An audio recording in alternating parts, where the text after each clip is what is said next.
And Coulter, you're here in Los Angeles, the inaugural Blexit event. You could have been anywhere in the world on this Martin Luther King Jr. weekend. I'm wondering, and I'm quoting you from your speech. Yes. As a woman of color, yes. Why do you think it was important for you to be here today? Well, speaking as a proud black woman, it's not easy for black people to be right-wingers. They're not just like rolling into it because that's what all their friends and neighbors and their family, yeah, I'll just do whatever. I'm going with the flow. So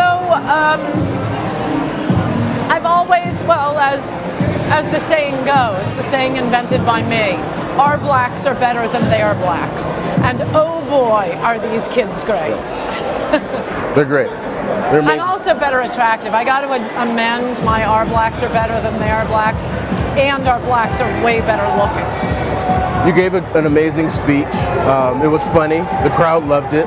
Thank you. Seriously, there are people here, and I met a 73-year-old black woman who said that she wasn't even politically involved during the civil rights movement, and she said that she was a hippie of the flower power movement.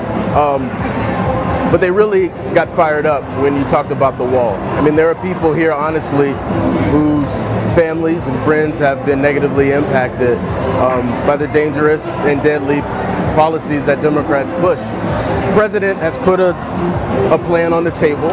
The Democrats seem to be digging in against it. But he's done more.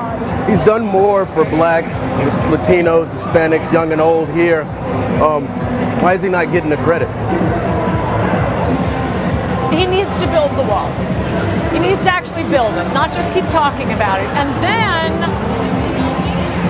I mean, one of the great things about the wall, and there are many great things about the wall, but it cuts off a huge flow of illegal alien, cheap labor. Wages go up. Across the board, wages go up. As I was saying in my speech, mass immigration is good for employers. It is bad for people who are employees.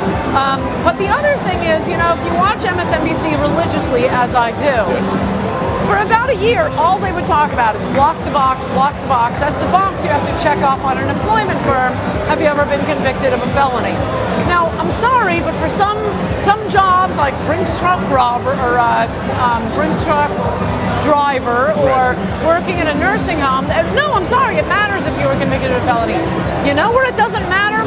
On a construction site. Yeah. And from observing Black Lives Matters, we have a lot of young black men who are unemployed and they've got a lot of energy. And it sounds like a joke, but I wanted the infrastructure bill first. And you know what is a huge infrastructure plan?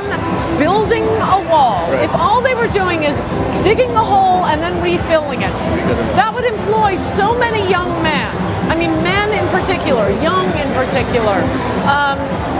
I think he could wipe out black unemployment and youth unemployment, but that black youth unemployment is astronomical. And lastly, there have obviously been movements on the left and the right before. Why do you think Blexit is special? Because it's so counter the lying media's narrative. I mean, there's so many kids here who are so smart and involved in Blexit at all. And they're so articulate and happy and fun. And again, very good looking, and I'm a looksis. And it's so contrary to the entire media narrative. You're supposed to be angry if you're a black person. You're supposed to hate white people if you're a black person. You're certainly supposed to hate Republicans.